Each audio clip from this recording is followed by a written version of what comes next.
Let me tell you a little bit about what I'm planning to do. We're going to start with a very basic overview of the problem of dual diagnosis. And in particular, I'm going to be talking about any combination of psychiatric and substance disorder, though we will be emphasizing the issues of people with serious and persistent mental illness primarily during the talk. And the goal of providing the overview will be to lead us into developing a set of principles for successful treatment of people with co-occurring disorders, and then to put these principles in the context of an integrated model for service delivery, for assessment, treatment, and rehabilitation that allows us to use a common language that makes sense from the perspective of both the mental health field and the substance field. And using that model, we can then adapt that model to the process of matching treatment to individuals with co-occurring disorders. So we have an idea about what treatment techniques to use with which people, as well as for designing a comprehensive system of care in which each type of program has a particular mission for serving people with co-occurring disorders.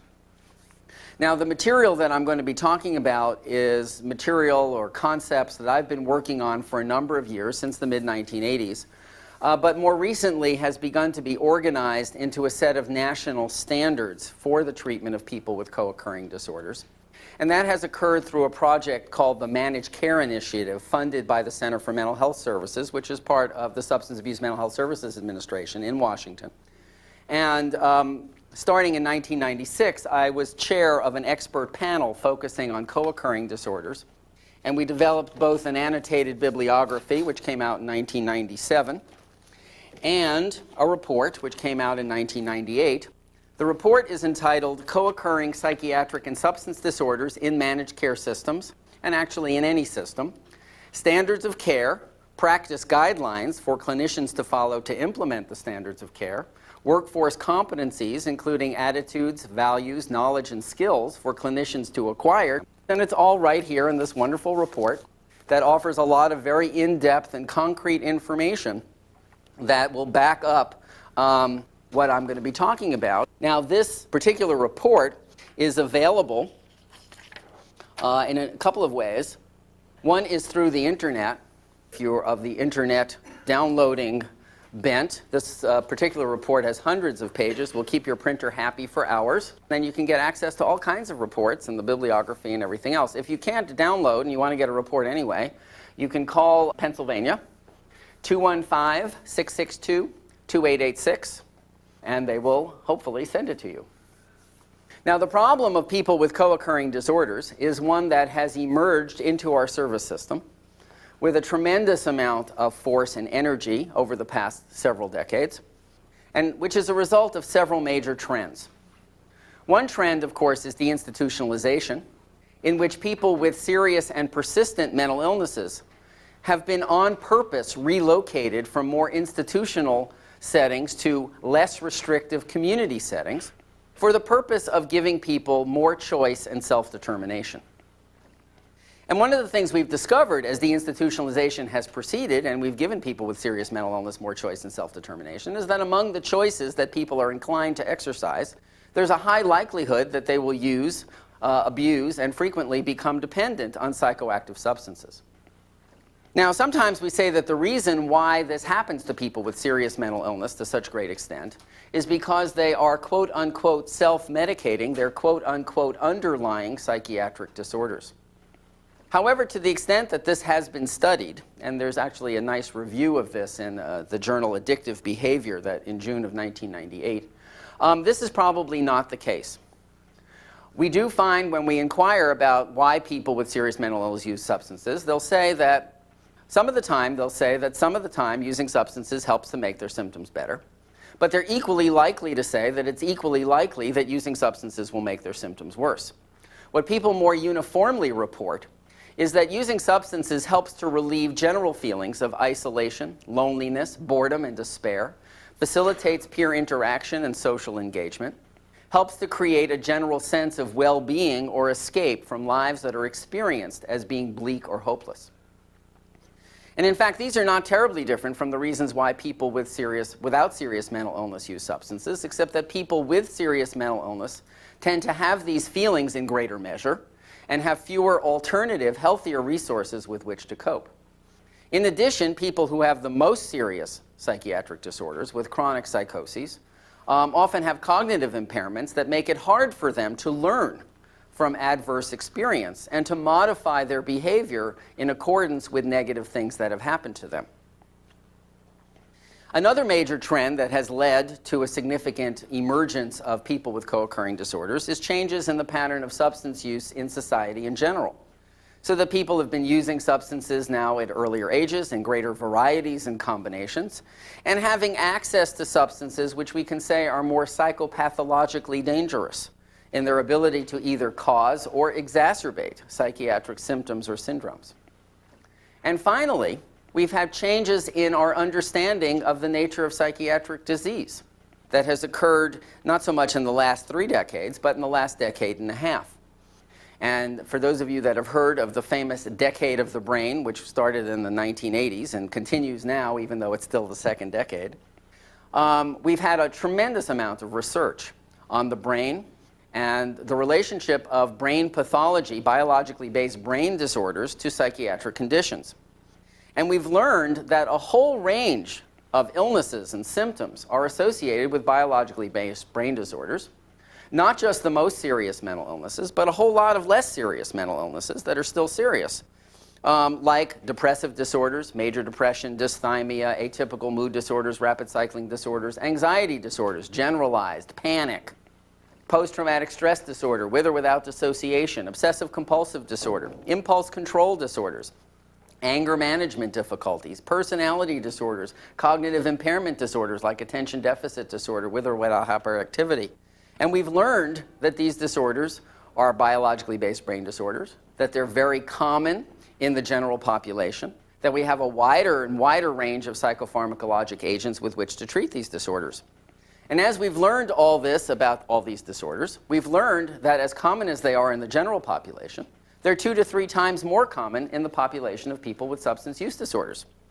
So that whereas in the past we would attribute psychiatric symptoms and syndromes to people with substance use disorders only to the substance use disorder, now we're more inclined to recognize that many of these individuals do have separate psychiatric disorders which require separate and distinct treatment, and they become people with co-occurring disorders as well.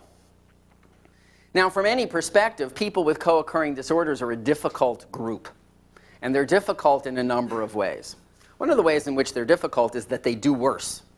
And this isn't terribly surprising that people with more than one problem would do worse than people with only one problem, but it's been very well studied. And we have lots of research that tells us from the perspective of either the mental health field or the substance field, people with co-occurring disorders do worse in the sense that they're more likely to relapse, be rehospitalized, treatment resistant, treatment non-compliant, medically involved, criminally involved, HIV positive, impoverished, homeless, and so on. In addition, people with co-occurring disorders are specifically more likely to be engaged in impulsive behavior that is either self-destructive or suicidal, or aggressive and violent. In addition, they do worse in the sense that these are the individuals who, from a systems perspective, are the people who tend to use the most services and are highly costly of utilization of our scarce resources. In fact, under MHMA, the previous managed care vendor, there was a study looking at who the highest utilizers of services in Massachusetts were, and there was a finding that 70% of them were obviously dually diagnosed in the sense that they used acute care services during that particular time period in both psychiatric settings like hospitals and addiction settings like detoxes. Okay? And so these were diagnoses that were made simply by billings, not by any clinical intervention, and there are some that probably were dually diagnosed that were only seen in one sector or the other. In addition, these individuals are difficult because they are system misfits. And their misfitness occurs at every level of the system, at the systems level, at the program level, and at the clinician level.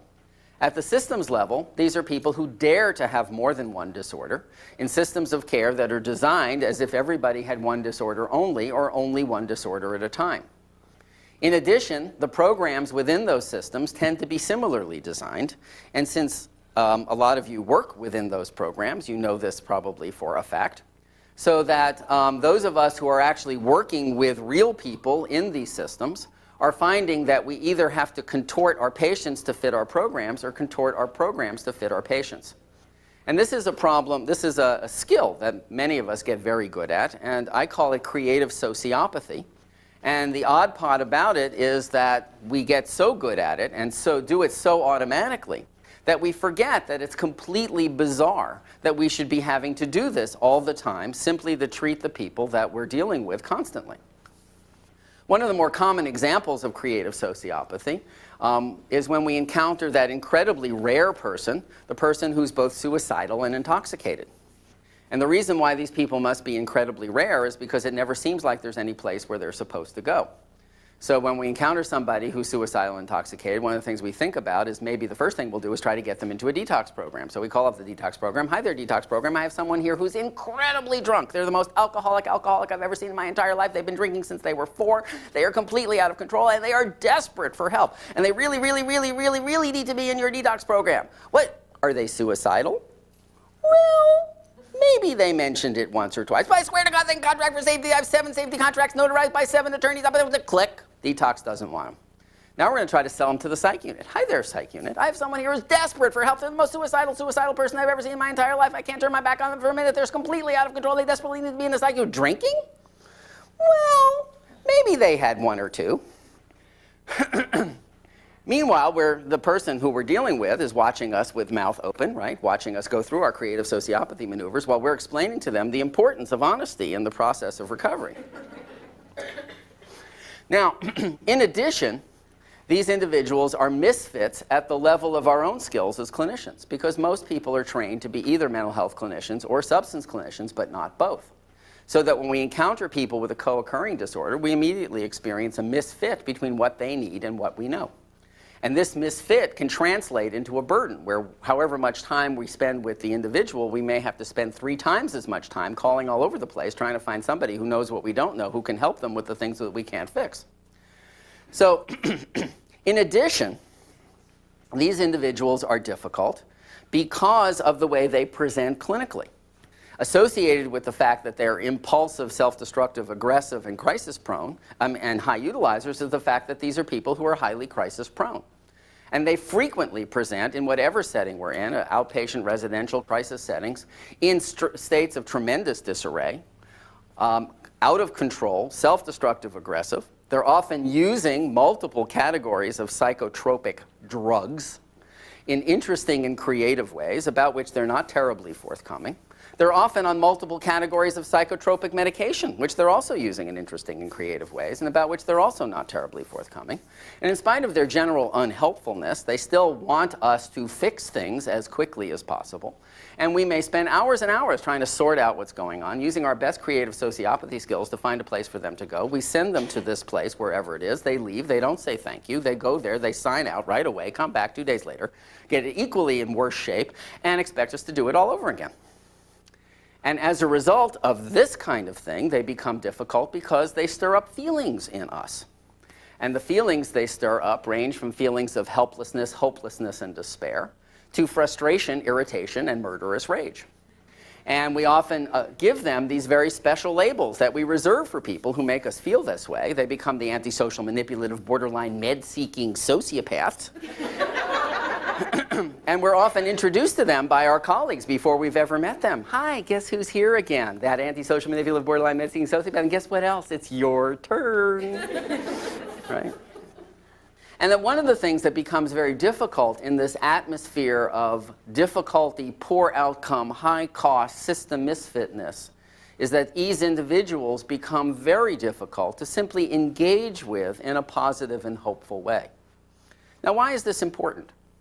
Well, as this problem of co-occurring disorders has emerged into the service system, there has been an increasing amount of research that has been funded in both the mental health system and the addiction system to try to figure out what the best ways are of helping these people.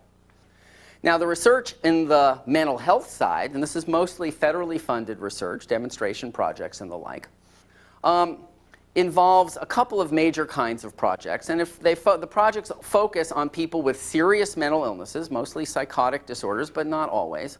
Sometimes people who are homeless, and 2/3 of people who are homeless and mentally ill have a co-occurring active substance use disorder, or people who are simply difficult to engage or stabilize, and again, a very high percentage of these people have co-occurring disorders.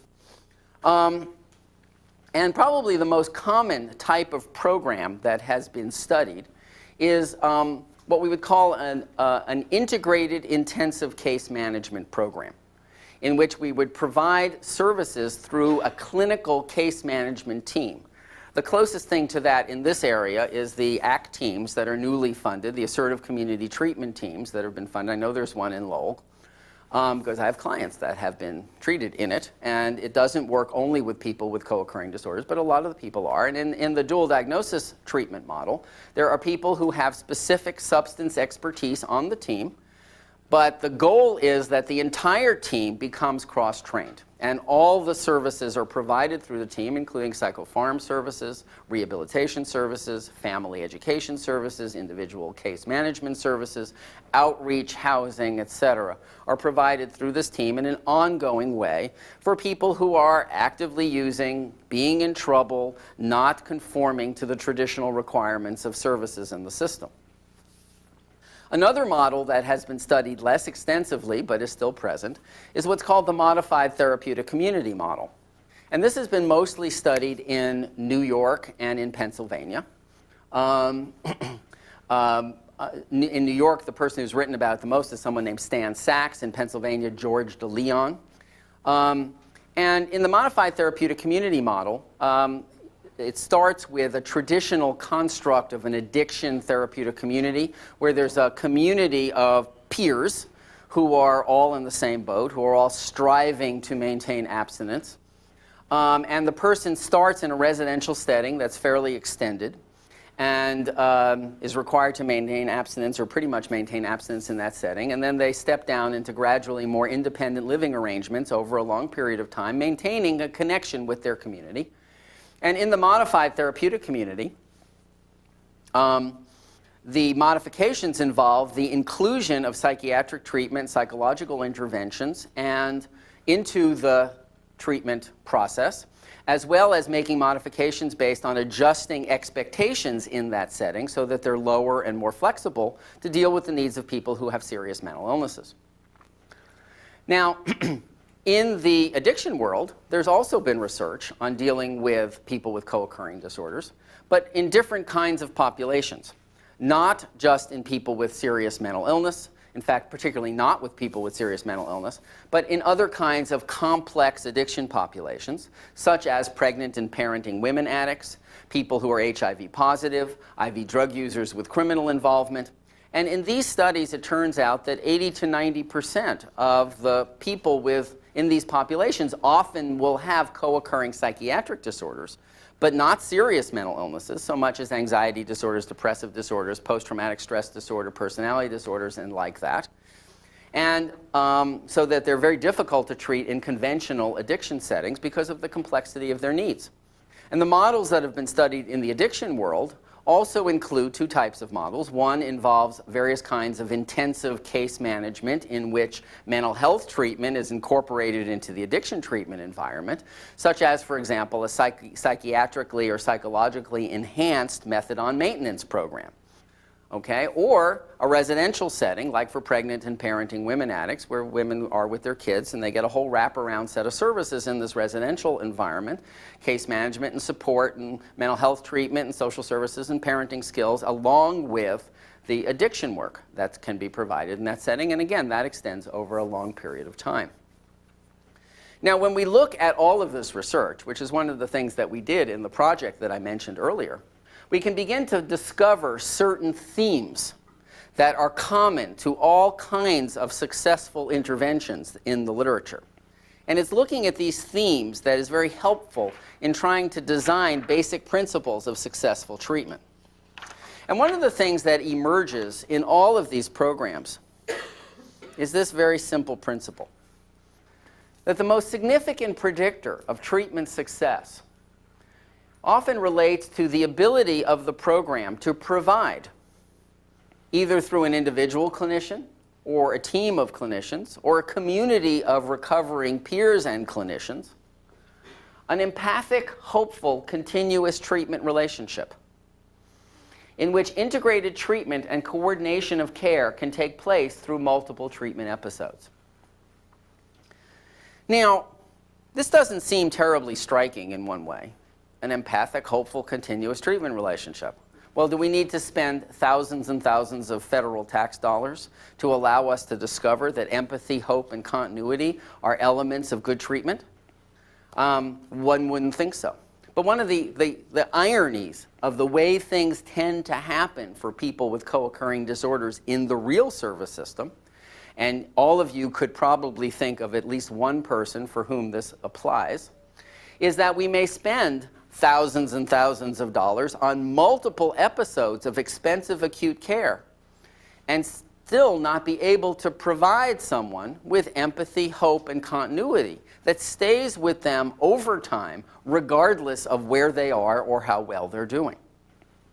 And in fact, I was giving this talk in Connecticut back in the spring, and a woman in the audience asked this question. She said, during break, she said, I work in a public detox program in Connecticut, and we have a woman who comes to our program who has major depression, post-traumatic stress disorder. She's been traumatized her entire life. She also has alcohol dependence.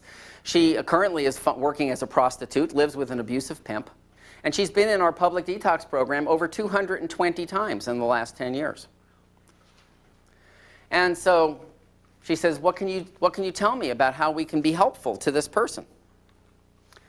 And I said, well, in the course of 220 plus public detox admissions, have we been able to figure out how to provide her an empathic, hopeful, continuous treatment relationship that stays with her even when she's not in detox?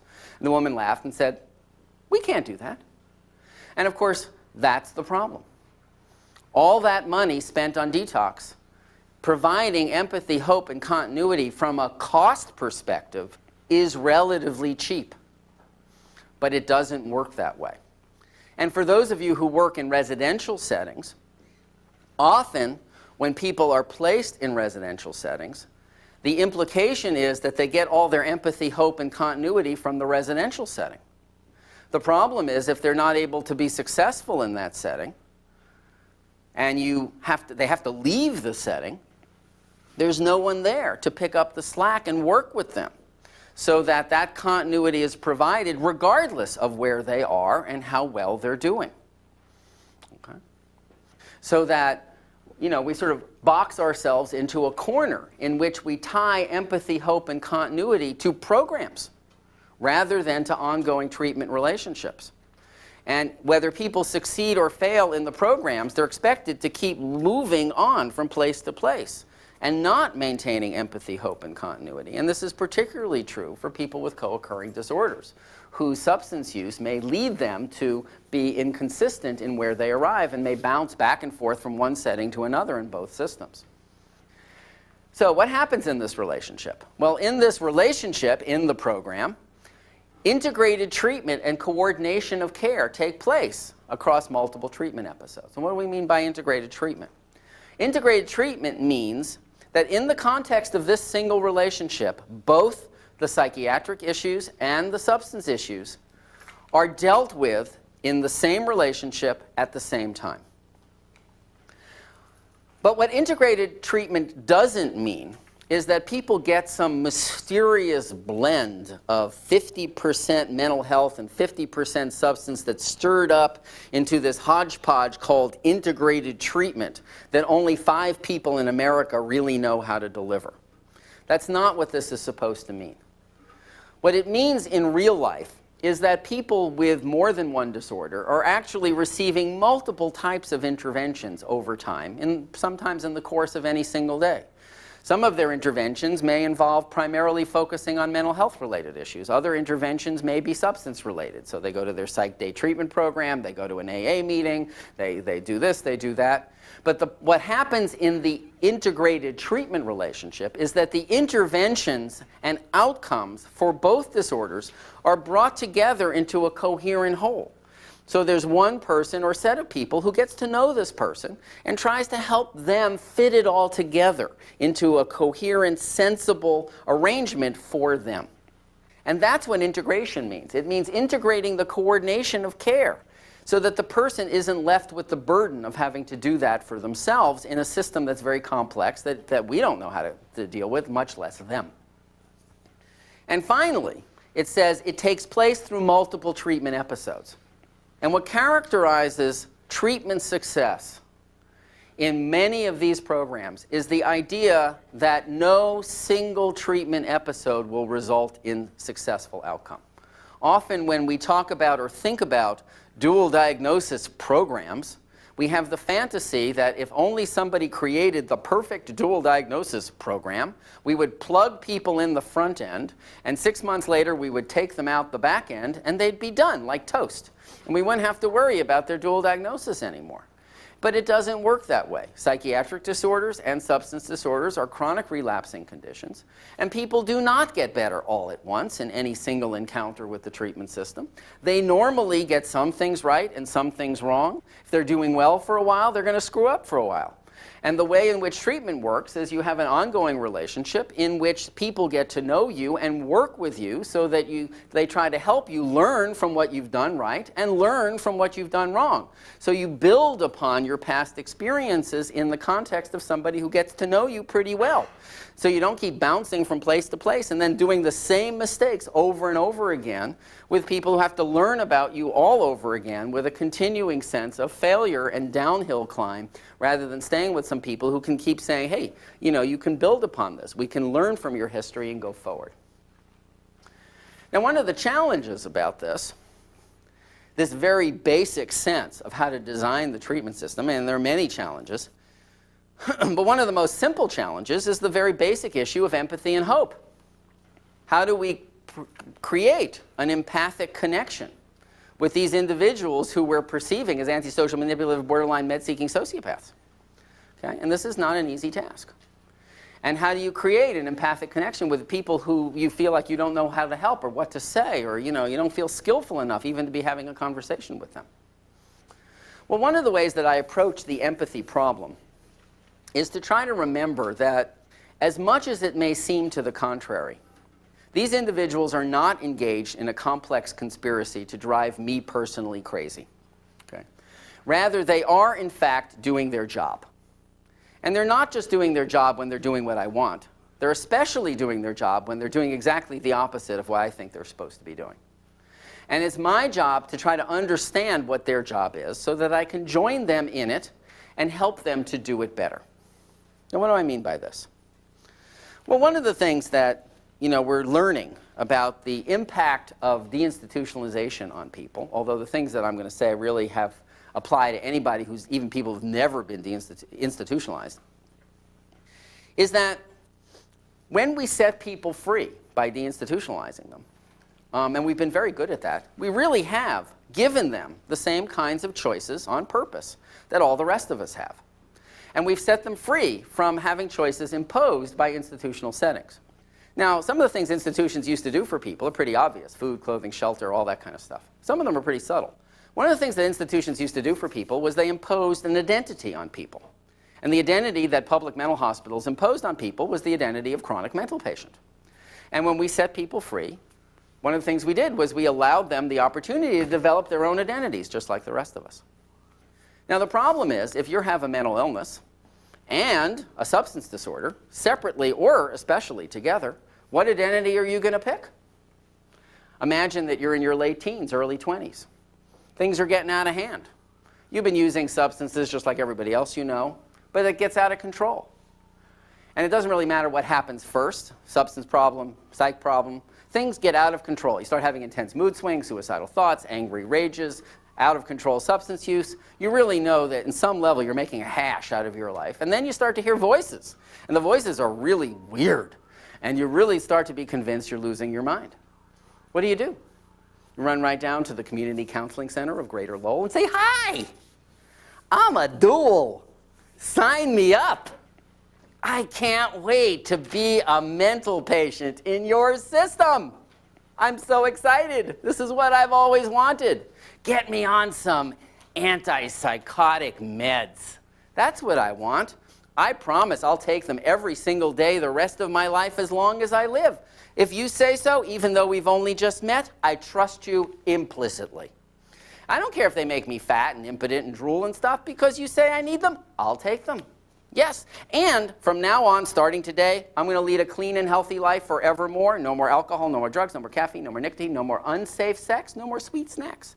I'm going to go to AA meetings every single night. Yes, that's what I've always wanted to do.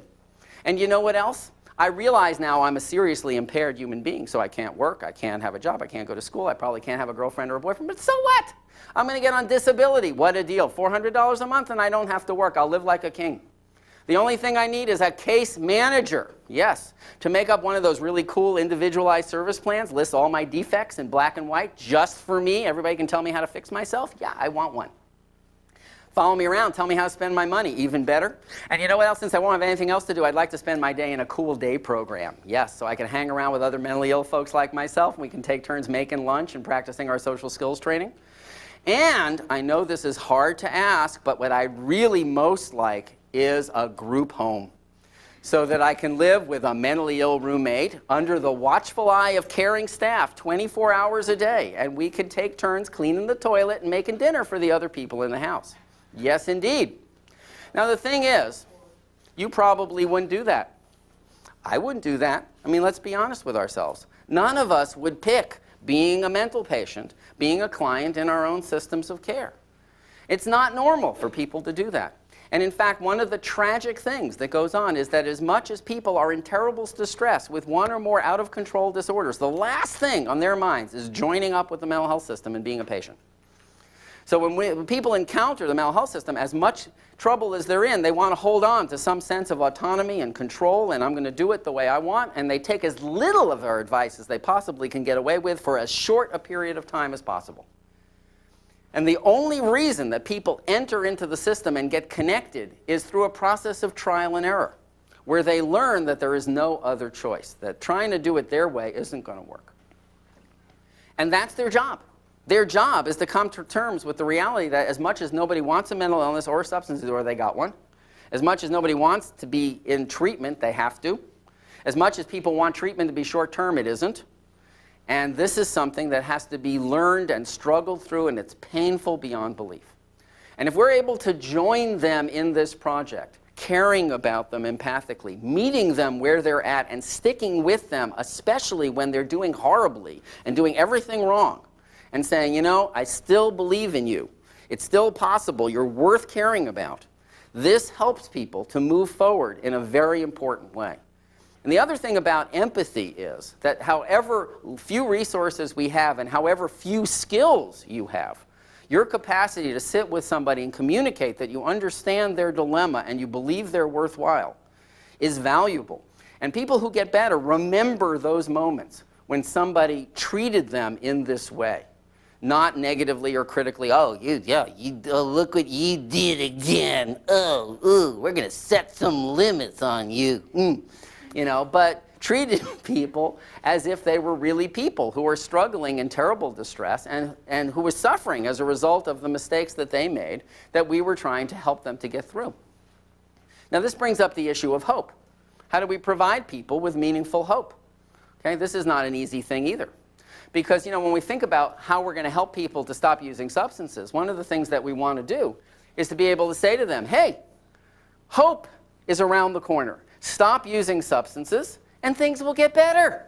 Yes, we'd love to be able to say that. And we say it a lot. The problem is, it isn't true. We know it's not true, and they know it's not true. And one way or another, the conversation goes something like this. You don't get it. I'm a chronic mental patient.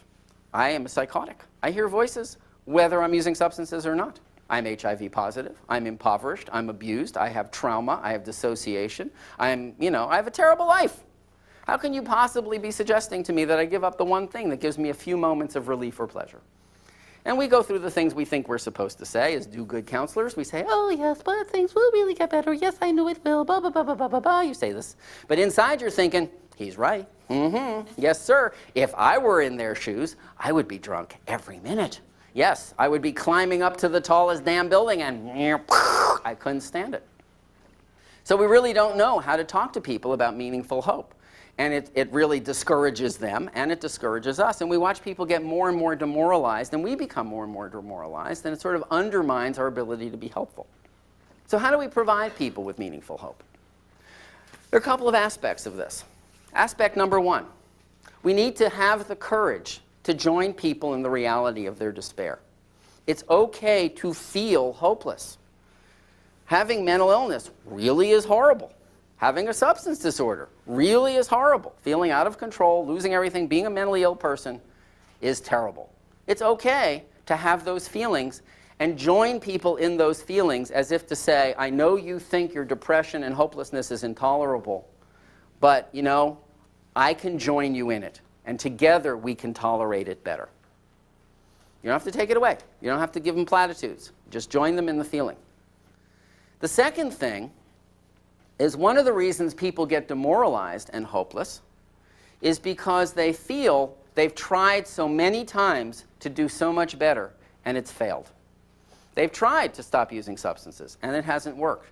They've tried to go back to work, and it hasn't worked. They've tried really hard to control those voices, and it hasn't worked. And usually, one of the things that is a reliable theme for most people is that they would do a lot better if they got a lot more help. People don't ask for as much help as they really need because they're always trying to do as little as possible. Certainly that's true for substance use problems. So one of the important messages is there's a lot more hope for you if you got as much help as you deserve. You've been selling yourself short, trying to do too much of it on your own, and we're glad that you want to be like John Wayne, but you're entitled to get more help to do better. You have some terrible problems here. They're really awful. Why not give yourself the best chance by getting as much help as you possibly can? And the third issue is that people can't imagine that there's any light at the end of the tunnel, and often neither can we.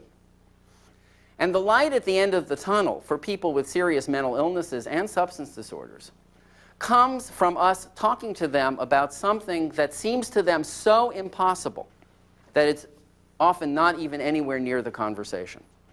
And what we're prepared to offer people is the opportunity that as bad as they feel today, that there is real hope that they can come to the point where they look in the mirror and see someone they're really proud of looking back at them.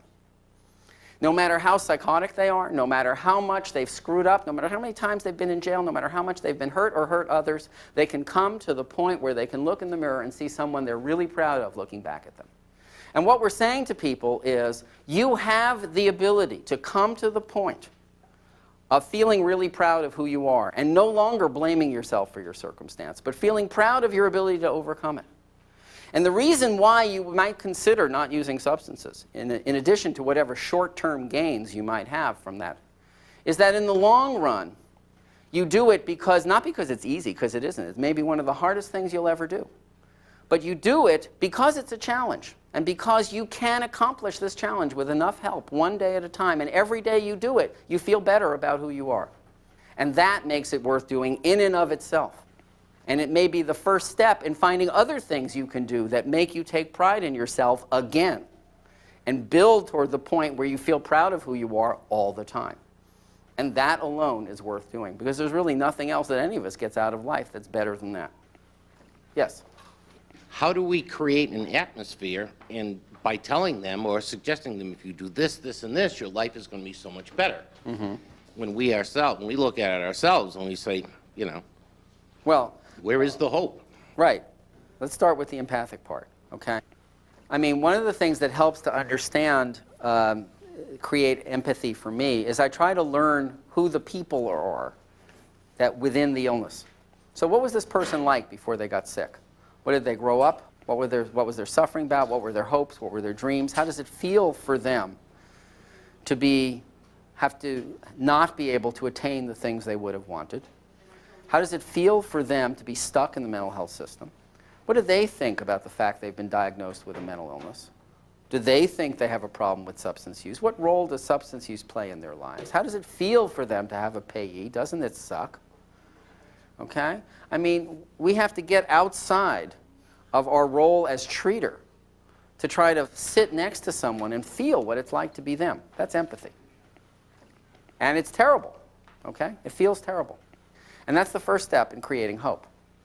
The hopeful part is recognizing that that person feels terrible about who they are. They feel like they failed.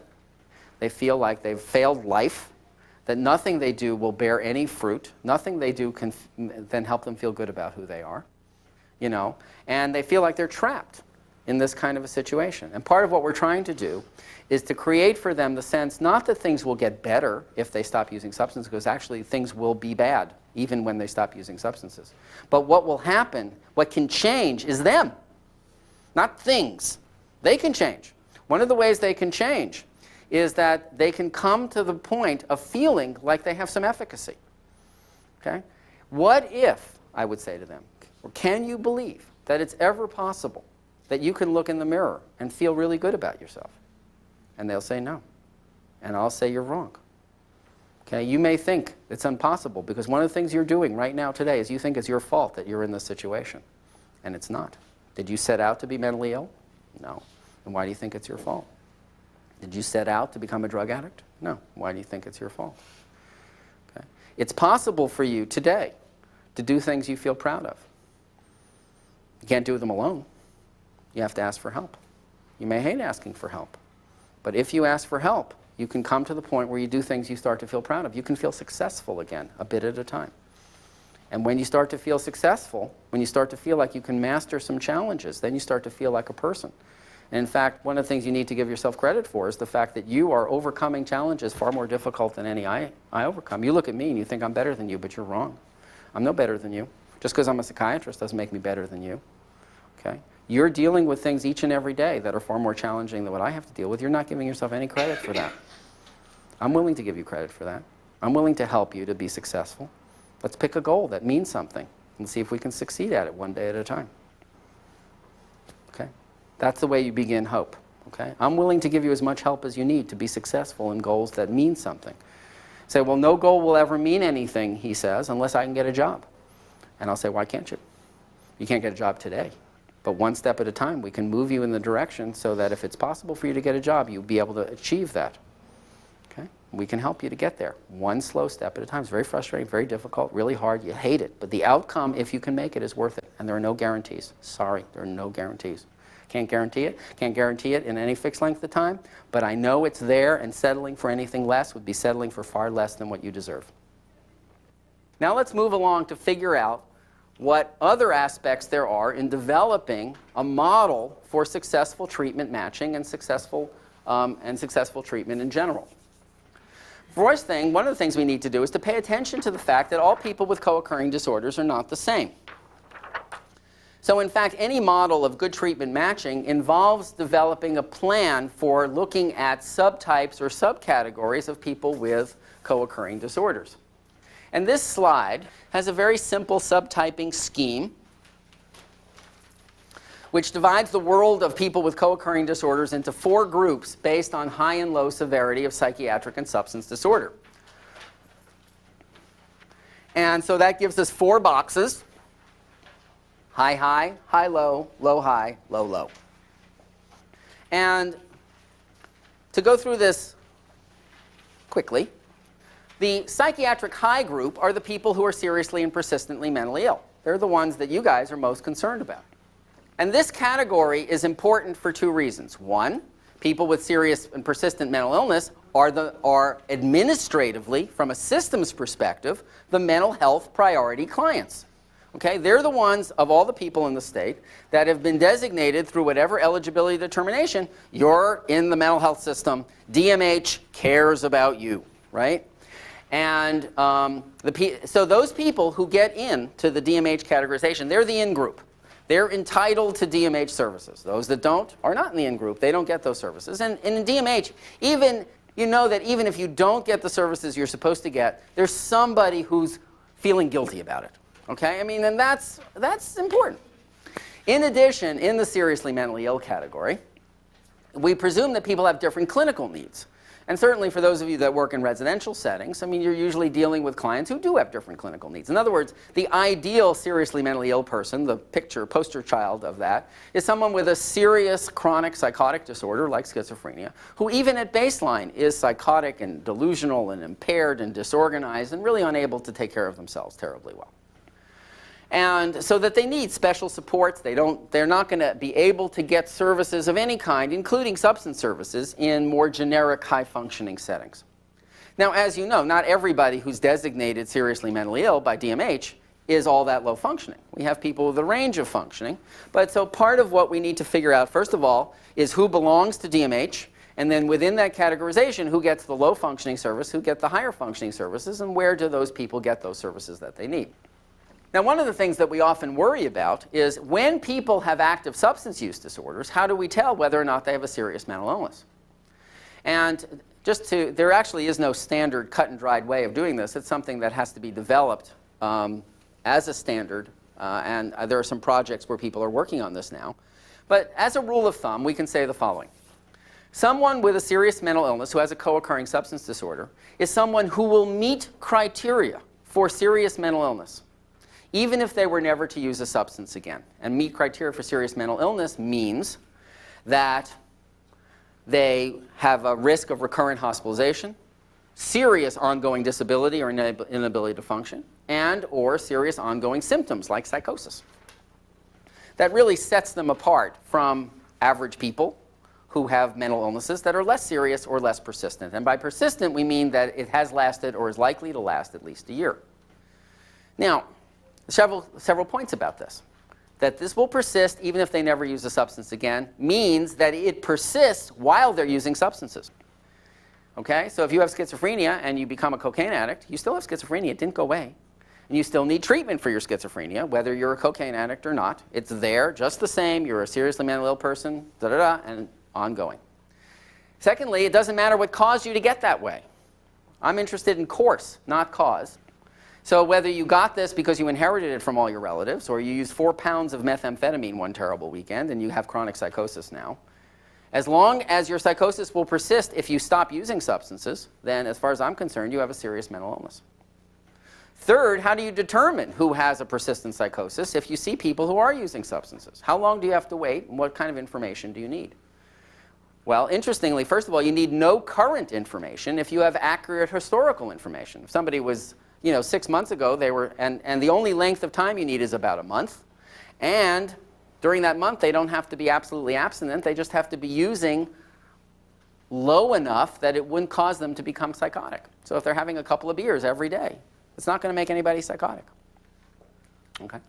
And so if you have a history that there was a month in the last 6 months or a year and a half ago or whatever where they were relatively abstinent, still psychotic, or needing medicine to prevent them from being psychotic, they have a serious mental illness. And they're psychotic today, yes. And if they're abstinent for a month today or have reduced use for a month, then you would assume they would have a persistent psychosis. Not that you can guarantee that it wouldn't clear up, but you would treat them as if it was going to last a year.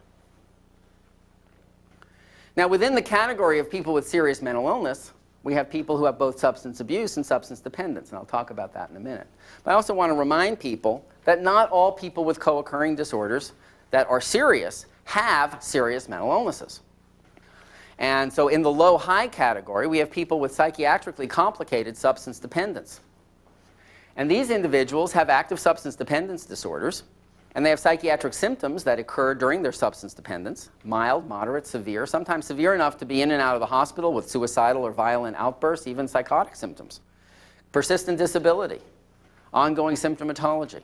But the difference between these folks and those folks is that when the top group gets sober for a period of time, they don't look like they have a serious mental illness. After a period of weeks, either one or two things will happen. One, their psychiatric symptoms may clear up entirely, in which case we would say they have a substance-induced psychiatric syndrome, as defined by course, not cause. But more likely now we're discovering that they still have a psychiatric illness. It's just not a severe mental illness. Like the woman I mentioned at the beginning with the 220 detoxes, she would never get into DMH. She's someone who, when she gets sober, she has post-traumatic stress disorder and depression. She has a psychiatric disorder that requires ongoing treatment. but it's not a severe and persistent mental illness that would get her the attention of the Department of Mental Health. Okay? So these are people who have substance-exacerbated psychiatric disorders.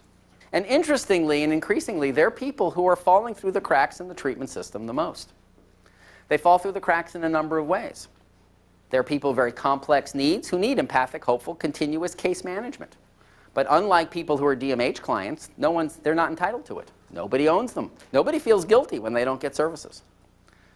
Secondly, they fall through the cracks in the treatment system. They wind up in psych units because they're suicidal, but they can't get addiction treatment. Try to send them to addiction treatment, their psychiatric symptoms make addiction treatment inaccessible or unsuccessful. But they're still not able to get into DMH. In addition, they're the people who are most likely to be uninsured because their disability is substance-related enough to keep them from getting SSI, neither can they hold a steady job. In addition, they tend to wind up in other systems. They wind up in the protective service system. They wind up even more in the criminal justice system because no one in the behavioral health system can manage them, and there they go. And the criminal justice system is increasingly becoming a dual diagnosis case management system by default. Okay? So when we plan our system of care, we have to pay attention not just to people with serious mental illness. We have to pay attention to everybody with a co-occurring disorder because these people are costing the system a lot of money and having poor outcomes as well. Okay. Now, let's take a look at the issue of substance abuse versus substance dependence because it's very helpful in trying to think clearly about substance use disorders that we not confuse ourselves by using our diagnostic terms in a confusing way. And unfortunately, we do this all the time. In both the mental health system and the substance system, we use substance abuse and dependence as if they were the same term. And they're not. They're different disorders, and the differences are significant, and they become more significant the more we're working with people with serious co-occurring psychiatric disorders. Here are the DSM-3R criteria for substance abuse. I don't use DSM-4 for substance abuse because there's problems with it. There's internal inconsistencies, which create what are called diagnostic orphans for people with complex psychiatric issues or adolescents or whatever, which I won't go into great detail about now.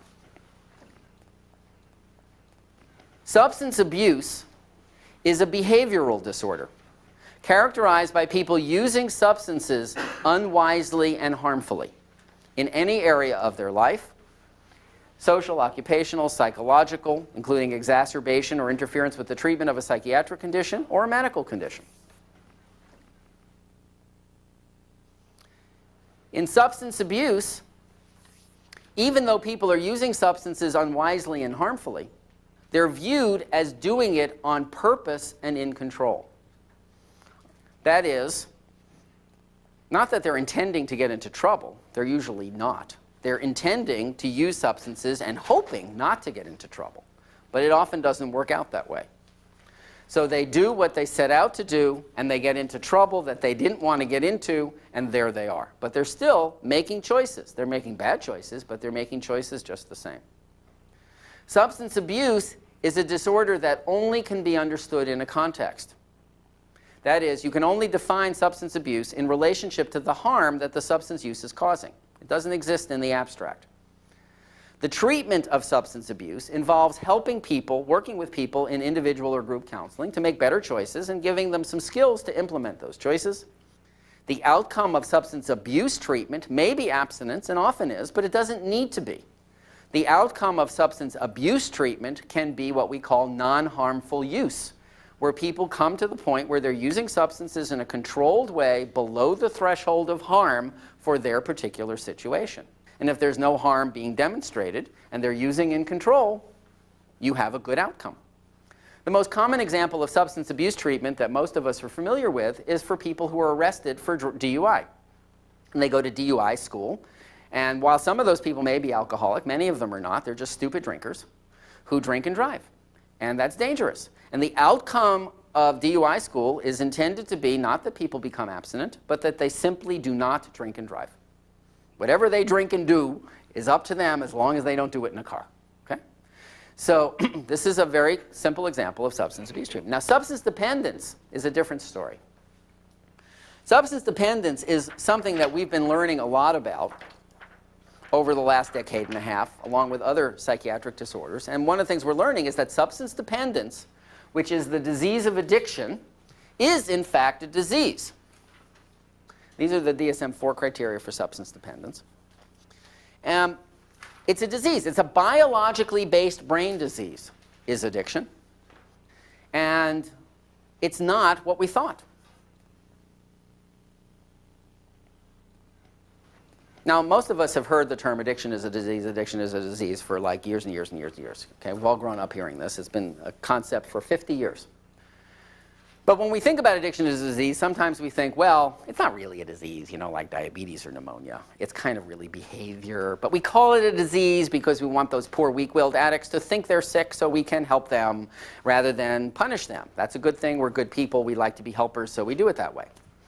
And then, or if we don't think that, if somebody says, no, that's not good enough, you need a medical disease, then we talk about tolerance and withdrawal, right? You get addicted, you have tolerance, more and more to get high, and then you stop using, you have withdrawal symptoms, and that's horrible, and that's addiction. Well, the problem is that that model doesn't work, okay? When we encounter real people, particularly mentally ill people in the service system, but everywhere, we find people who have addiction, who don't have tolerance or withdrawal, but nonetheless, they have the hallmarks of what the disease of addiction is. And that is, in this disease of addiction, people lose, essentially, in the context of ongoing substance use and abuse, changes occur in people's brains that are irreversible.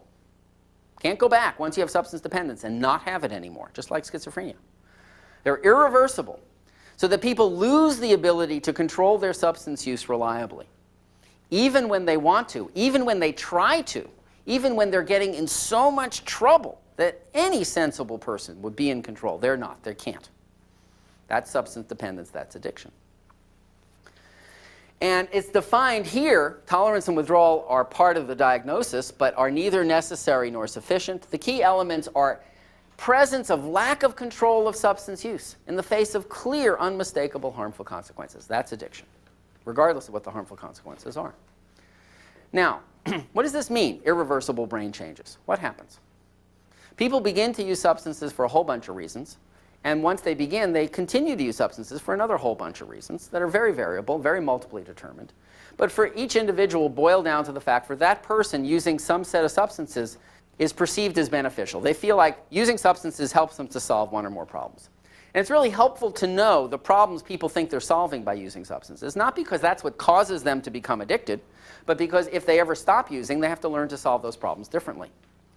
As their substance use continues, that's when the changes can start to occur in their brain. And this is called the progression of the disease. It occurs at different rates, depending on the genetic predisposition to addiction, type and amount of substance used, okay? Age of the person, younger people, older people are more vulnerable. Gender of the person, women are more vulnerable than men.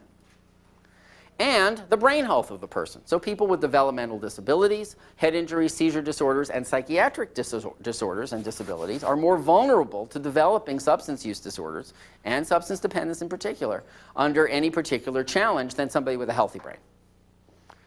Now, what happens in the brain that creates the disease of addiction? Well, interestingly, what happens is not what we thought. Because what happens as the brain changes is that the brain does not become directly addicted to the substance.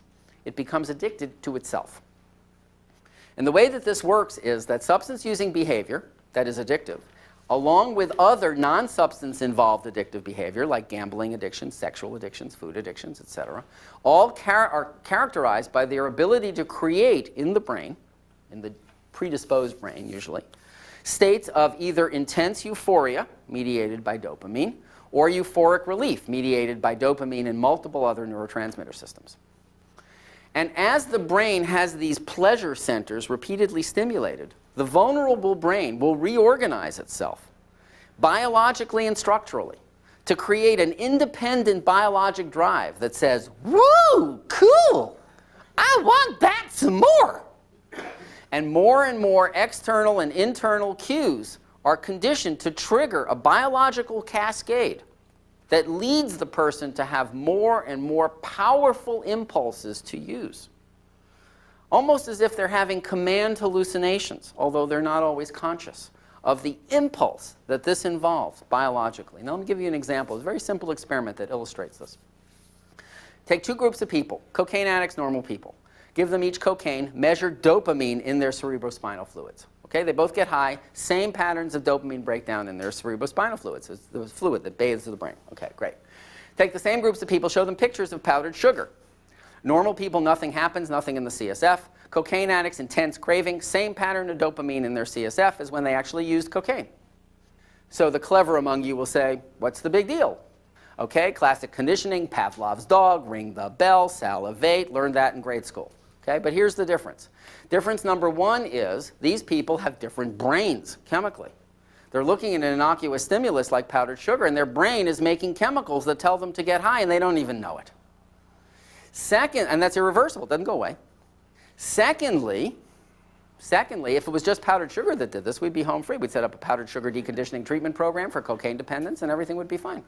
Okay, but it's not just powdered sugar, it's hundreds and thousands of conditioned cues with varying degrees of power and intensity, external cues, internal cues, ways you feel, days of the week, times of the month, type of weather, money in your pocket, being broke, being happy, being sad, songs on the radio, billboards, people look like your dealer's grandmother, your dealer's mother, your dealer's car, cell phones, etc. Any one of these things can trigger this biological impulse.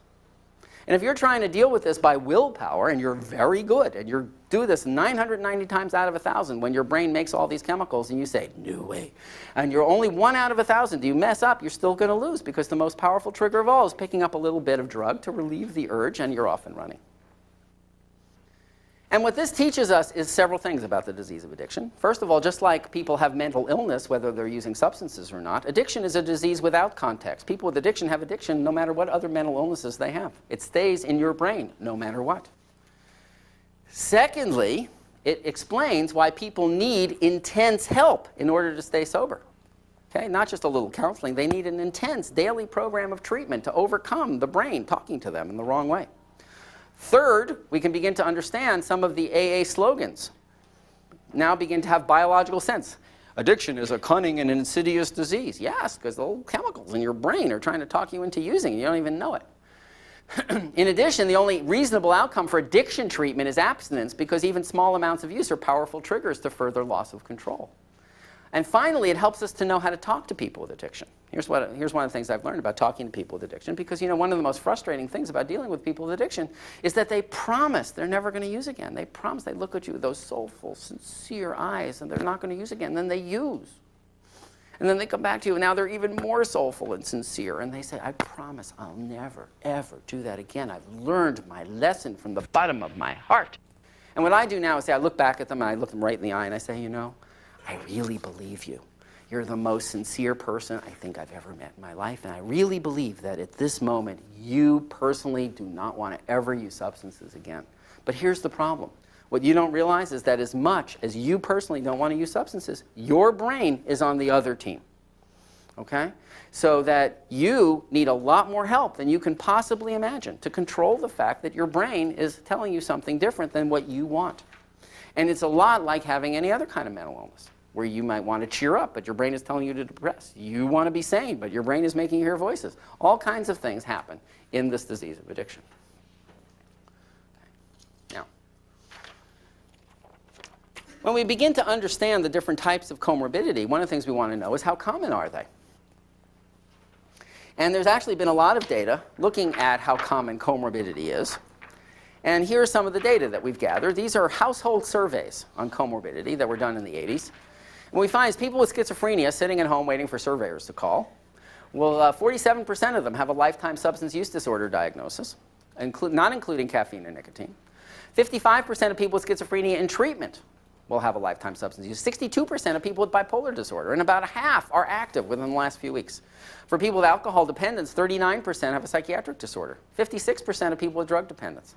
And these are just people sitting at home waiting for the surveyor to call. So these data are probably underreported.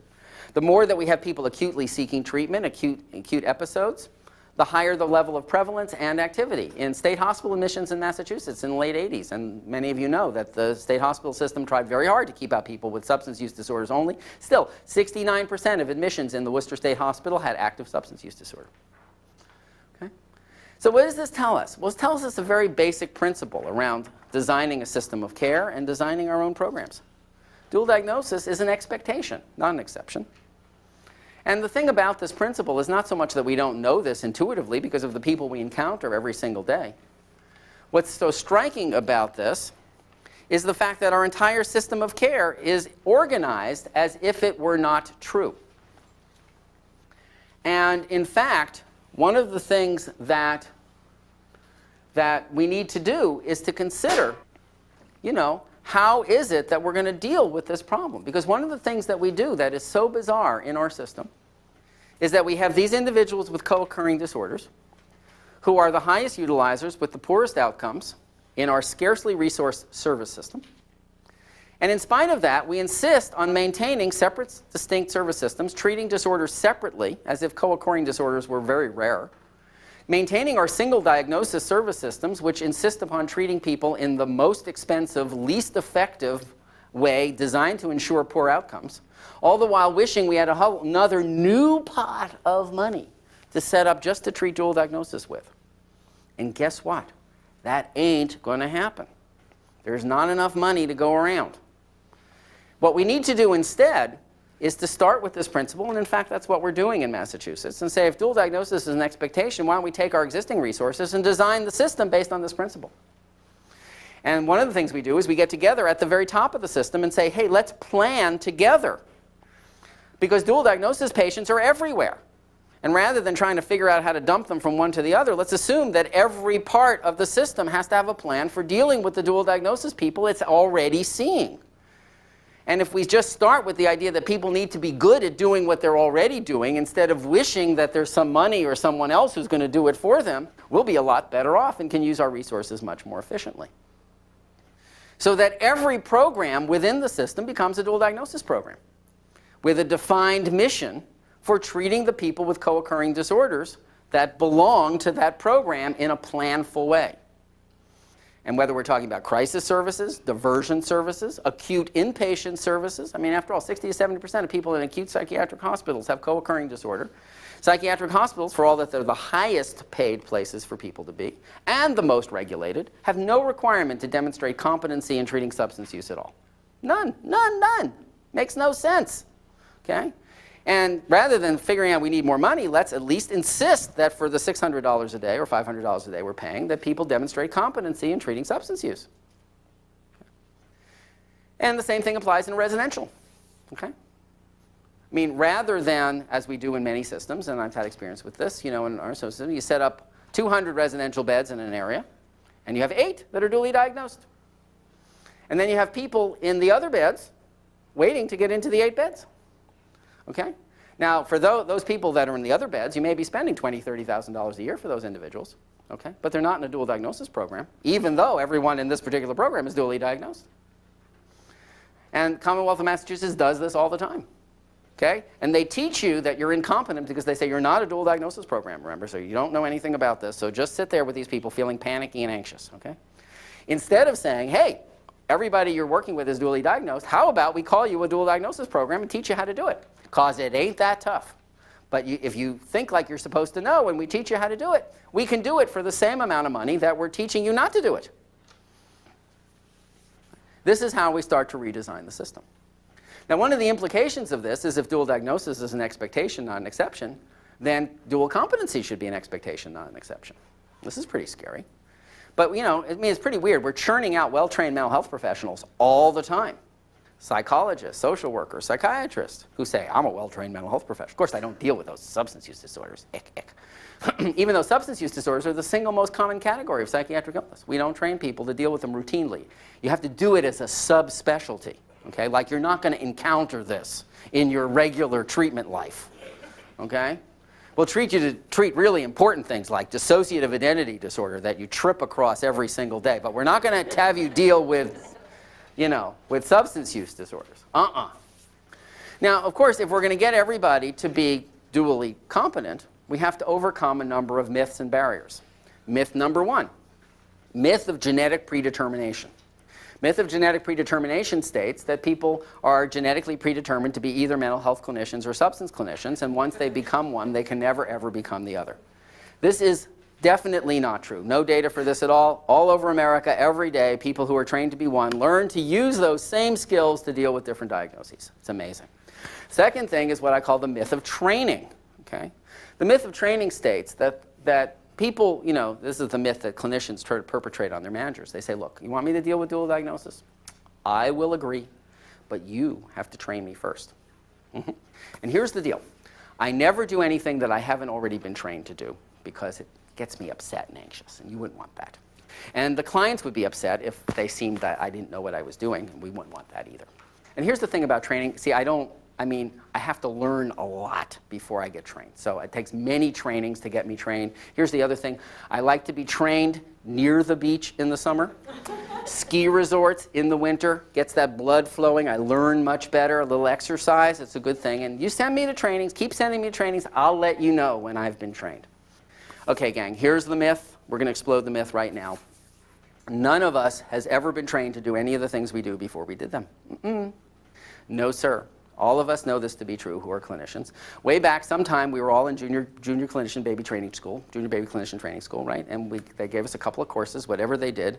And one day they said, okay, junior baby clinicians, time to go see the patients. And he said, excuse me, but I'm scared. I don't know anything. They said, too damn bad. Go out there, say hi to the patient, say, how are you? How do you feel about that? Say whatever comes to mind. Just fake it till you make it, and then you go do it. And you're terrified, but you go out and do it anyway. And it doesn't matter what kind of work you're doing. That's how you started. And eventually, you learned on the job, get supervised, make mistakes. There's no other way to do it. Everybody who's a dual diagnosis expert, that's how they did it. They learned on the job. So the way that training works is you train people not to be completely trained. You train them to get started. And you tell them it's okay that they don't know what they're doing at first. The clients don't mind. They're used to people not knowing what they're doing. The only difference is maybe now they'll have people who are trying to learn from their mistakes instead of blaming the client for their mistakes. Okay? And we create opportunities for people to learn on-site by providing on-site supervision so that when you have questions, there's somebody you can go to right away who knows what they're doing. We want to create that resource within the system so that everybody has access to people who can help them through. And then over time, over 6 months, over a year and a half, you develop a cadre where everybody feels like they're beginning to have some skills, and it all gets much more comfortable. And that we can afford to do. In fact, we can't afford not to. Now, another thing we have to do is we have to overcome the fact that people think there's a whole different set of treatment philosophies for mental illness and substance disorder. And that these philosophies are irreconcilable, that they can't be brought together in an integrated way. So how do we do that?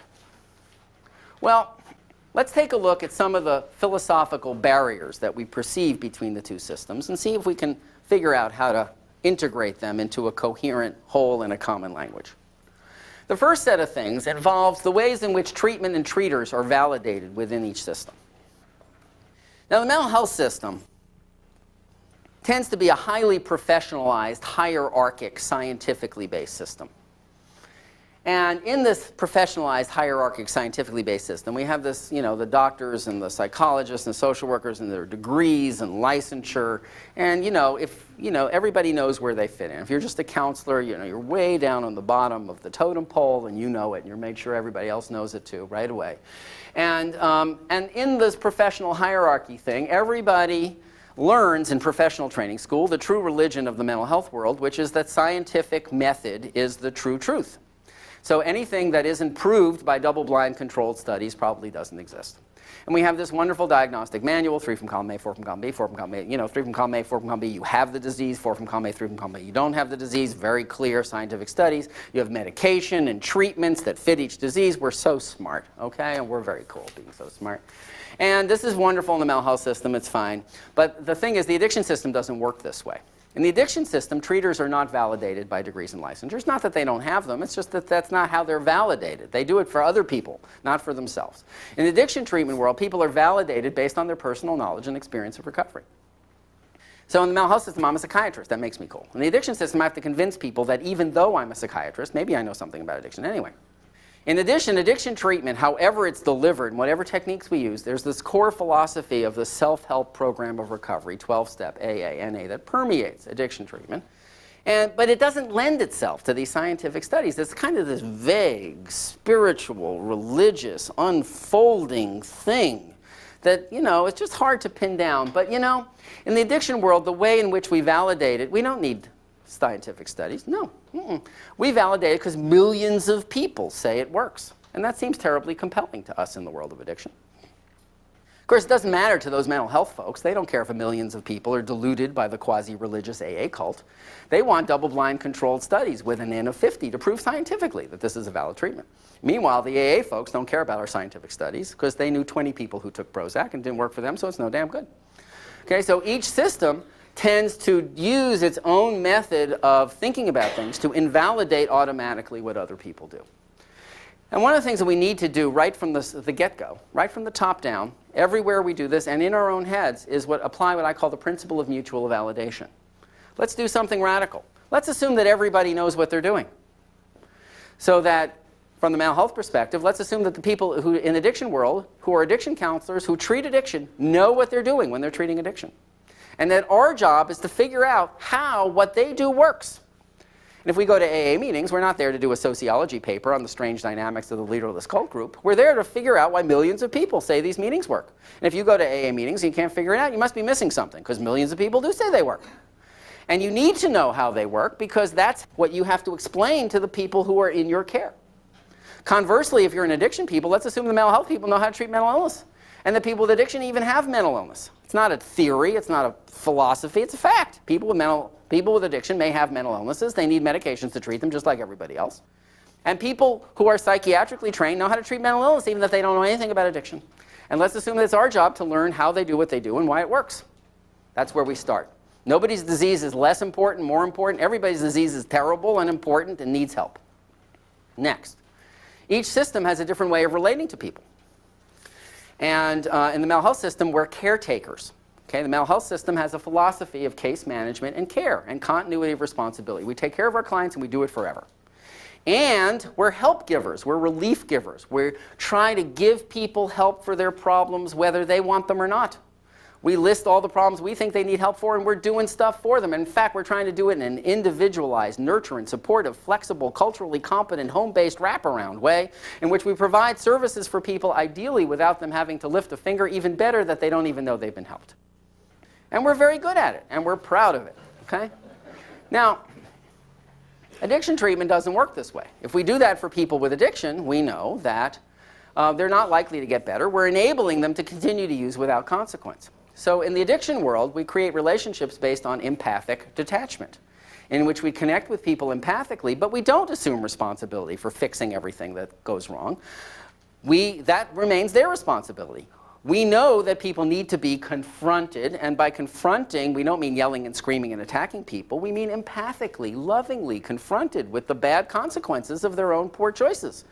And they need to experience pain as a result of those consequences. And as a result of this pain, they will both enter treatment, okay, and they need to do that on their own initiative to a certain extent. And also, they will experience pain as a result of being in treatment, because after they stop using substances, they're going to feel the pain of normal painful feelings that hitherto they've been avoiding by using substances. So pain and expectation and confrontation are a necessary part of people getting better when they have substance use problems. In addition, addiction treatment doesn't imply long-term continuity of responsibility. It implies that people tend to have episodes of care. So when we send people into addiction treatment, they go for a period of a month or 6 weeks or 4 weeks or 6 months, and that's it. After that, nobody owns them anymore. We can't send people with addiction into the addiction system in hopes that they'll get owned. We still maintain that level of responsibility. Now, each system looks at the other system and thinks they're doing something wrong. Okay? The addiction people look at the mental health people and they say, you're a bunch of controllers and enablers. You're doing all the work of recovery, and this person's not even lifting a finger. And of course, they're right. And we may be in this position where, we're dealing with this client, and we're saying, hi, I'm your case manager, or I'm your primary contact in the residential program. I work for you. And I'm so worried about you because I really want you to get sober because we're so concerned about you. And not only that, I'm concerned about my goddamn job because you're causing so much trouble that if I don't figure out how to get you sober, I'm going to get fired. And so, what can we do to help you get sober? Please tell us. And the person says, well, okay, cause you work for me, I'll tell you what you should do for me. First of all, I need a nicer place to live. It's not so depressing, so close to the liquor store. And I need a girlfriend so I'm not lonely. And I need a job so I'm not bored. And please arrange my life so I never get angry and upset. And if you do all these things for me, for you, because I like you, I will consider not using. But don't screw up, because if you screw up and I get upset, I'm going to get drunk. It's going to be your fault. And so we run around and we do this, we're doing all these things. Meanwhile, the mental health people look at the addiction people and they think we think they're cold and cruel and heartless because they're talking about this person has to hit bottom in order to get ready for treatment. And of course, the person hitting bottom may be hallucinating somewhere on a park bench and they're so psychotic, they don't really realize that they've hit bottom or even what a wonderful treatment opportunity that represents for them. So each system tends to trash the other and we have these big battles about the right philosophy of care. Now, how do we bring this together? Well, one of the things we're learning in our work in two ways. One, from research that's being done on complex addiction populations. And in the mental health system, what we're learning from our own consumers is that these are not mutually exclusive approaches, but in fact, they're absolutely complementary. And that for every individual, not just people with dual disorders, but actually for people with single disorders who have complex needs, there needs to be a combination of case management and care in the context of a continuous relationship in which we do for people that which they need, but no more. And we always need to have a place where we provide some detachment. And the person is empowered to make some decisions and bear responsibility for the consequences of those decisions. Not just the decisions we want, but especially bad decisions. Feel some pain. Learn from that as a way of growing and changing and reclaiming a sense of ownership of their life. And that's what the consumers are telling us. We need you to let go and let us make some mistakes. So the good news is these big philosophical battles about is the right thing to do to protect people, is the right thing to do to detach, can be reframed not as philosophical battles, but as clinical strategic discussions, which is for each individual at each point in time, what is the right place to draw the line between what we're doing for them and where we detach. That's the good news. One philosophy, isn't that great? The bad news is there's no rule book that tells us where to draw the line. Can't look it up in a treatment manual. For people that otherwise look identical, the line may be drawn in a different place. Worse yet, it changes over time so that as they get better, they need less case management, more detachment. When they're worse, they need more case management, less detachment. Those changes often occur rapidly as people are bouncing back and forth. And it's affected by our history with them, so that as we get to know people better and they've made more mistakes with us, where our ability to create more structure and more limits enhances, it's also affected by our feelings, which makes it even more challenging because there are times we want to rescue the poor booby and take him home because he needs a mommy. And there are times when we feel like setting up limits, one side of his head down the other. Not that we're angry or anything, just limits. And, and this actually works best when we try to have our feelings be neutral and empathic and we're able to figure out exactly where the person needs. So we're comfortably sitting with them, working on this over time. And in fact, one of the things that makes teamwork and continuity so important is working with a team over a long period of time helps us, through a process of trial and error with people, figure out how to develop the treatment plan so it's really more accurate. Okay? Now, in general, one of the things that distinguishes the more seriously impaired individuals from the less seriously impaired individuals in the low-high group is the level of case management and structure that they need at baseline. For people with psychotic disorders who are very disorganized, impulsive, and out of control, they often need a tremendous amount of structure to be able to function successfully in the community, more than we imagine. And one of the challenges is learning how to apply structure in an empowering way, not in a controlling way. Okay? And DMH often does it backwards. In other words, if somebody isn't doing well in the structure that they're providing, they put the burden on the clinicians to run around and do more work. And actually, the challenge is to tighten the structure, but maintain a sense of consequence, but that the consequences have to be more consistently applied on a shorter leash. So sometimes we'll say to people who are in a residential program, Okay, you have to be sober for 30 days in order to gain this privilege. And if you're not sober 3 times in the next 6 months, we'll kick you out, and then you have to spend 90 days in Afghanistan fighting for the Russians and come back with a clean urine and stand on your head and whistle Dixie, and then we will reevaluate you, and on and on and on. And these kind of plans sound good on paper, but they're so wide open and open-ended and broad that are not experienced as structure at all. As opposed to the kind of plan like you have in a drug court situation, where you say, here are the things, look, we've been through this with you 17 times, and we know that the minute you start to slip, you're a goner. So you have to go to your AA meetings every single day, and you have to take your medicine as prescribed every single day, and you have to be abstinent every single day. And we're going to check you every single day, and every day that you screw up, there's going to be a consequence. And the consequence is going to be consistently applied.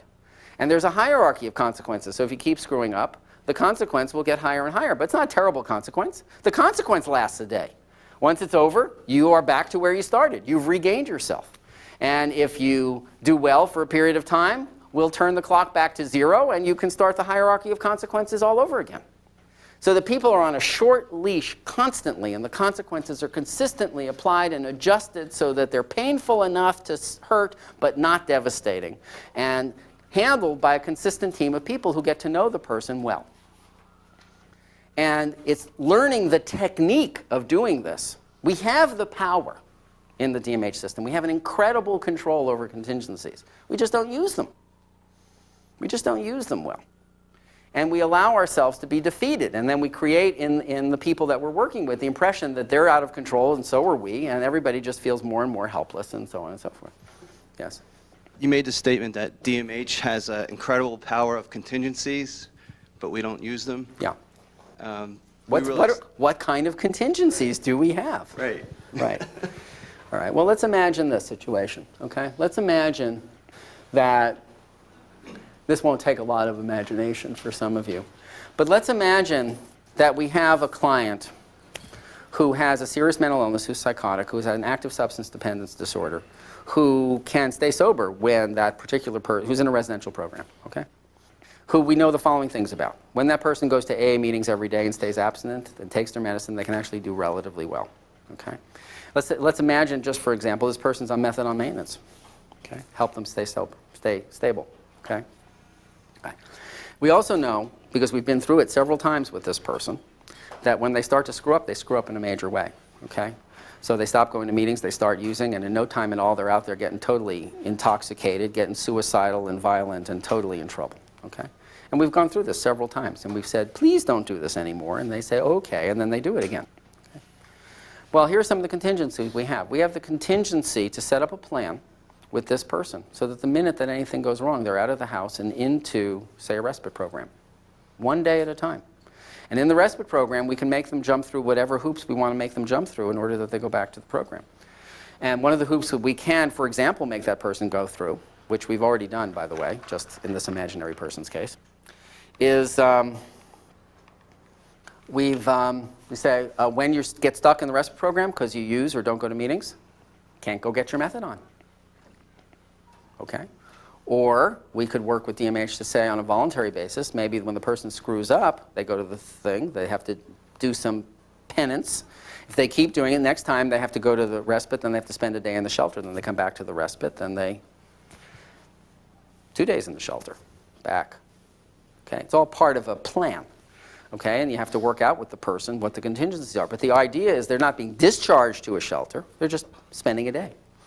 And then they come back. Okay? And they said, I don't like the shelter. I said, well, I know.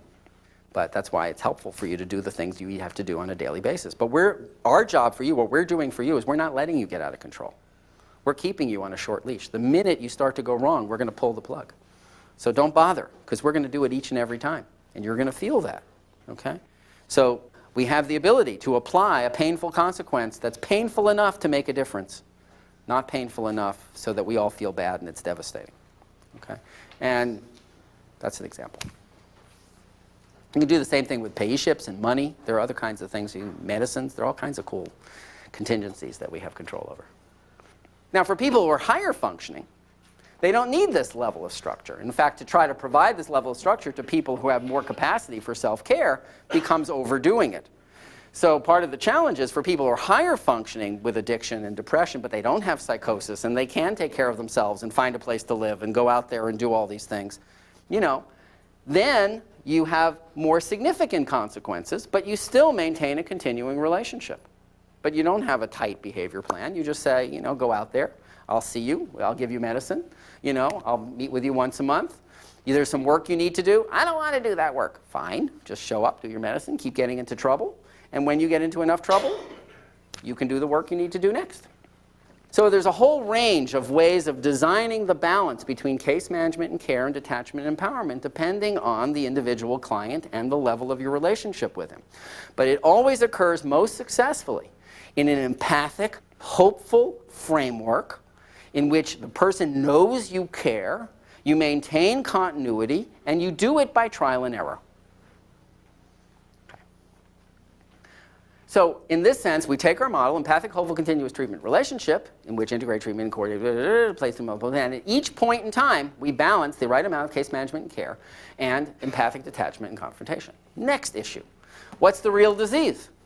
Okay, each system tries to decide that its disease is the primary disease, and we have these wonderful battles. Are they really an addict? Are they really a mental patient? Are they really an addict? Are they really a mental patient? We have all these schemes. Which comes first? Which caused the other? Which is worse? Which disease is primary? Okay? And no matter how we construct this, we always have trouble figuring it out.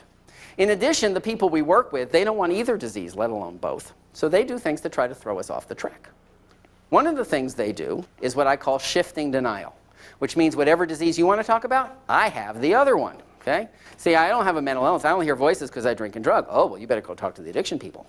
Sorry, addiction people. I only drink and drug because I hear voices, right? Or they'll say, the mental health people told me that. So we all fight with everybody else. Or they'll use our own denial against us. You're right, doc. I'm just self-medicating my schizophrenia with alcohol. I'm not really an alcoholic. So here's the thing, doc. I need some medicine, doc, and that'll make me not drink. So first thing, doc, give me some zines, doc, for that schizophrenia. Good zines, best zines you got, level me right out. And I won't have that psychosis stuff. But doc, see, even with the psychosis stuff, doc, I still have mood swings, doc. I go up and I go down, doc, up and down all the time. So doc, I need mood stabilizers, doc. One for the up, one for the down, 2 mood stabilizers, plus the zines. Now, doc, even when I'm level, doc, kind of depressed, doc. So you got to give me some antidepressant. Bring me up, doc, because I want to be a happy person. If I'm not a happy person, I'm going to drink, doc. But doc, even with all that, doc, it's still not enough, doc, because you know what really makes me drink? It's the anxiety, doc. It's the anxiety, and you got to give me something for the anxiety, doc. But doc, you're the doc. Whatever you want to do, doc, for me, it will be fine, doc, as long as it's blue. Okay? And with the letters, doc, none of that generic stuff, doc. Brand name, blue stuff, Klana, you know what I mean. 4 of those a day, I'll be really mad. I promise I won't drink, doc. We get prescriptions. We see people just like this. Or you write addiction counselor, sir, addiction is a disease of insanity. Therefore, all my insanity must be due to my addiction. So I'm going to throw away all these chemicals I'm depending on. No more Haldol, no more Nave, no more lithium. I'm going to go to AA meetings 3 times a day, 7 days a week, get really in touch with my higher power since he's talking to me all the time anyway, and I'll be fine.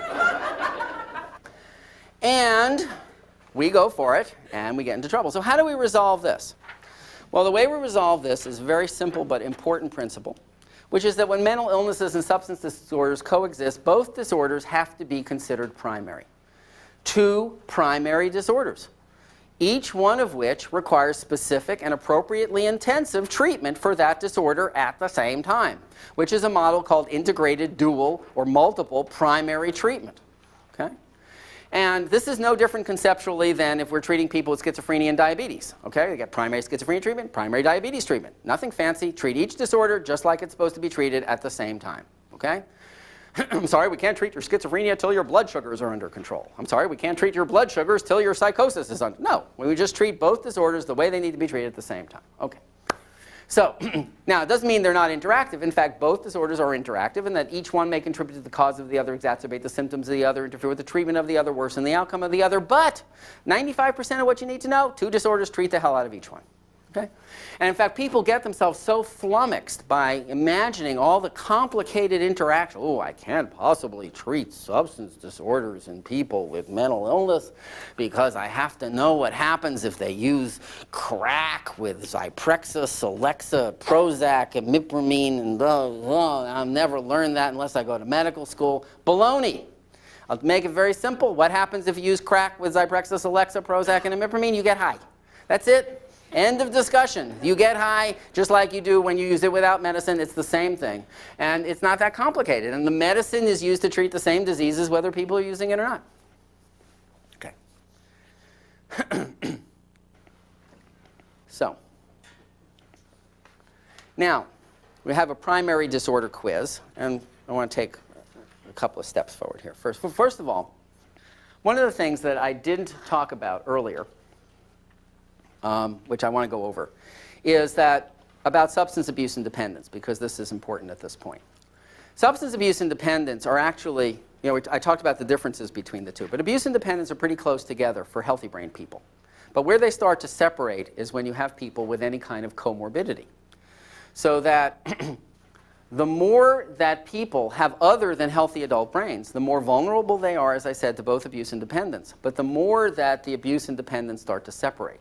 So the more impaired you are, the more you're an adolescent or an elderly person, the more you have a psychiatric disorder or developmental disability, the more vulnerable you are for both disorders, but your vulnerability for substance use drops lower, so that you get to the point where patterns of using substances that would be normal in a healthy brain person are abuse in somebody with an impairment because of their potential to cause harm.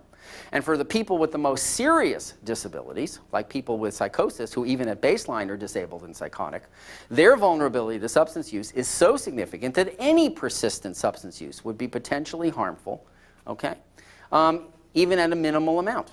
Okay, so that anything more than occasional use in those individuals would be considered potentially harmful. Now, some of the ways in which substance use is harmful in these individuals is that it destabilizes the neurotransmitter systems that in the brain directly. It causes emotional instability. People get high, people come down, they have trouble finding a baseline. They have social instability because of who they hang out with when they're using substances. And it interferes with the effectiveness of medication.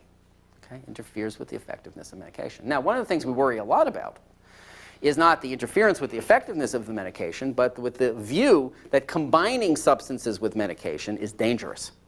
In fact, this is what we flip out about the most. And we often try to scare our patients into abstinence, as by saying, don't drink on your Haldol because you may die. Now, if you've tried this, you probably haven't found it terribly effective. First of all, it makes you sound like their mother or father, and they just tune you right out. Secondly, people with serious mental illness don't scare all that easily. Third, everybody they know is drinking on their Haldol. Nobody's died. And in fact, if you think that this is as dangerous as the way we all talk about it, you would see lists in the Lowell Sun or whatever the paper is. There are probably 1,000 people at least in Lowell only every day getting high on their medicine. And you would think even if one of them dropped dead every day, it would be in the paper, right? It would be a running total. But you never see this. In fact, you can't even find it in the professional literature. It doesn't happen. Doesn't happen. To the extent that we scare anyone at all, two things happen. One, we scare the hell out of ourselves, so we're always walking around in a dead panic and nothing to do about it. And to the extent that we scare the patients, they're careful not to mix substances with their medication, meaning when they're planning to get high, they don't take their medicine for a few days. And they're proud of it, right? Guess what I did all weekend? I used cocaine, but don't worry, I didn't take my pills. Like, aren't you proud of me? And you're like, well, that's a good, no, that's bad. No, just don't do it again, because, you don't want to say. Well, here's the thing, okay.